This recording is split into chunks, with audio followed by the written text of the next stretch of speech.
আমি পাইল নিয়ে একটা পাইথন কোড দিয়েছিলাম, সেটা অনেকের কাছেই ভালো লাগছে বা অনেকে আমার কাছে চেয়ে নিয়েছেন। তো পাইথনের ক্ষেত্রে যেটা হয়, সকলের কাছে অ্যাপস থাকে না বা এটা নেট সমস্যা লাগে বা নেট ছাড়া এটা ব্যবহার করা যায় না। কিন্তু যখন এই সমস্যা, তখন আমি একটা এক্সেল শিট নিয়ে আসলাম। তো এক্সেলটা আসলে পাইলের ক্ষেত্রে খুবই গুরুত্বপূর্ণ এবং পাইথনের চেয়ে এটা অনেক কার্যকরী। দেখুন, এখানে যেটা সুবিধা হলো, এক্সেল মোটামুটি অনেকেই ব্যবহার করে থাকেন বা অফিসিয়ালি সকলের কাছেই এক্সেল থাকে। তো এখানে এই যে পাইলে ব্যাস আপনি এটা দিলেন 20 ইঞ্চি। তো এটা দেওয়ার সাথে সাথেই দেখুন এখানে একটা কালার চলে আসছে, অর্থাৎ এখন এই মালামালের পরিমাণ বের করবে। তো এখানে কাস্টিং লেন্থ দিলেন 100 ফিট, এখনও কিন্তু কোনো কিছু আসছে না। তো যখন ইঞ্চি এবং ফিট আসবে তখনই পাইলের এখানে কিছু মাল চলে আসবে। কীরকম? পাইলের সংখ্যা দেন একটা, দেখুন এখানে কিন্তু কাস্টিং ভলিউম, ড্রাই ভলিউম চলে আসছে। আর একটা বিষয়, আপনি এখানে ইংরেজি বাংলা যা দেন কোনো অসুবিধা নেই। এবং যদি আমাদের অনেক ক্ষেত্রে মিলিমিটার থাকে পাইলের ব্যাস মিটার, আপনি যদি তাও দেন, সে আপনি এখানে ফিট না, এটা মিটার আসলো 10 মিটার, দেখুন 10 মিটার দিলে সে এখানে মান চলে আসবে। অর্থাৎ এখানে ইঞ্চি, এখানে মিটার, এখানে মিলিমিটার, এখানে ফিট, এই সকল মানগুলি সে কনভার্ট করে সরাসরি এখানে পরিমাণ দেখাবে। এখন কাস্টিং রেশিও দিলেন 1.53, এই অনুপাত দিলে দেখুন মালামালের পরিমাণ চলে আসছে। যখন এই মালামালের পরিমাণ চলে আসবে তখন এই কালারটা চেঞ্জ হয়ে যাবে। তো এখন পাইলের কভারিং দেওয়া আছে 3 ইঞ্চি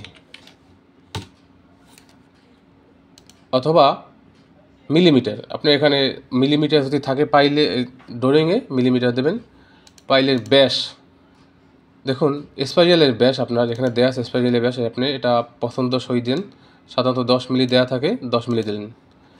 দেখুন 10 মিলি দেওয়ার পর এখানে কিন্তু একটা মান দেখা দিতেছে। তো এখন এখানে বলছে স্পাইরালের সংখ্যা হিসাব করে দিন। তো এটা ড্রয়িং থেকে হিসাব করে দেবেন, কারণ এই জিনিসটা আসলে এক্সেল এভাবে করা সম্ভব না। কেননা এই স্পাইরালের সংখ্যাটা বিভিন্ন ড্রয়িংয়ে বিভিন্নভাবে থাকে, যার কারণে ওটা আপনাকে হিসাব করে নিতে হবে ম্যানুয়ালি। তারপর আপনি দিলেন 150 পিস।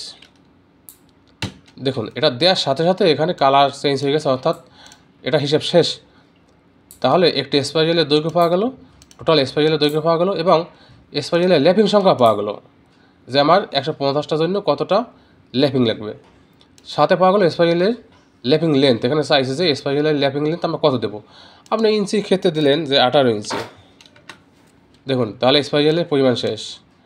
এখন আসি পাইলে ব্যবহৃত ভার্টিক্যাল রডের সংখ্যা।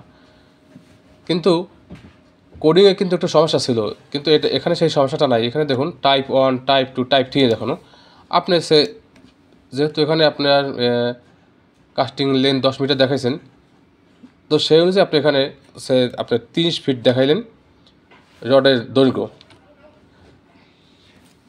এই মিলিমিটার যেটা, সেটা হইলে রডের দৈর্ঘ্য, অর্থাৎ যদি কোনো মাপ মিলিমিটার থাকে।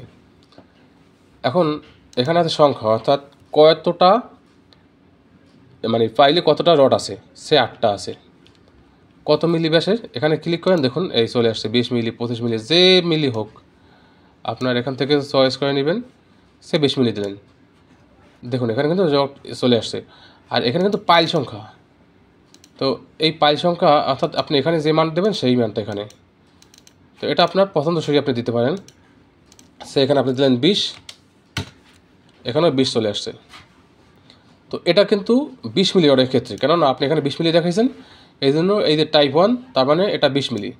তো এরকম যদি এখন এমন হয় যে না এখানে আসলে 20 মিলি হবে না, এই জায়গাটাতে আপনার 20 মিলির সাথে আর রড আছে, সে আপনার 25 মিলি আছে। তাহলে 25 মিলি দিলেন, সংখ্যা দিলেন 4টা, আর ফিট দিলেন 20 ফিট। দেখুন তাহলে এই মান চলে আসছে। তো এই যে টাইপ 2 25 মিলি, তার মানে এই রডটা 25 মিলি। তো এভাবে এখান থেকে সহজে খুব মান বের করতে পারবেন। আর স্পাইরালের লেন্থ দেখুন এখানে যে ফর্মুলা আছে, সেই ফর্মুলা অনুযায়ী বের হয়ে আসছে। এরপর আসে এখানে শিট 1 আর পাইল টপ শিট ম্যাটেরিয়ালস। যারা এক্সেলের কাজ মোটামুটি জানেন, এই যে এখানে দেখুন সিমেন্ট ব্যাগ কত ব্যাগ আসছে, 320 ব্যাগ। এটা কই থেকে আসছে? এই এখান থেকে 320 ব্যাগ।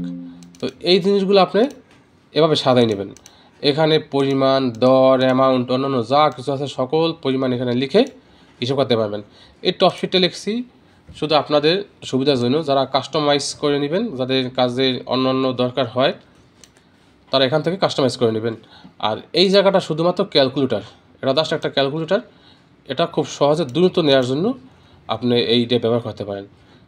এখন এইটা ব্যবহারের ক্ষেত্রে যদি কোনো সমস্যা হয়, আপনি এই কোডটা স্ক্যান করবেন, স্ক্যান করলে আমার এখানে সরাসরি চলে আসবে। এবং যদি কারো দরকার হয় এই ফাইলটা, আমাকে ইনবক্স করুন, এখানে স্ক্যান করুন, স্ক্যান করলেই আপনারা আমার এখান থেকে ফাইলটা নিয়ে নিতে পারবেন। তো আপাতত ওই ফাইল নিয়ে আর কোনো ভিডিও থাকবে না, মনে হয় আর কোনো দরকারও হবে না, কারণ এই একটা এক্সেল শিটের ভিতরে সম্পূর্ণ তথ্য এবং অন্যান্য যা দরকার সব কিছু দেওয়া আছে। আর অন্যান্য কোনো ফাইল বা যদি কোনো কিছু দরকার হয় কমেন্টস করতে পারেন, এবং নতুন নতুন ভিডিও পেতে চ্যানেলটি সাবস্ক্রাইব করে রাখুন। ধন্যবাদ সবাইকে।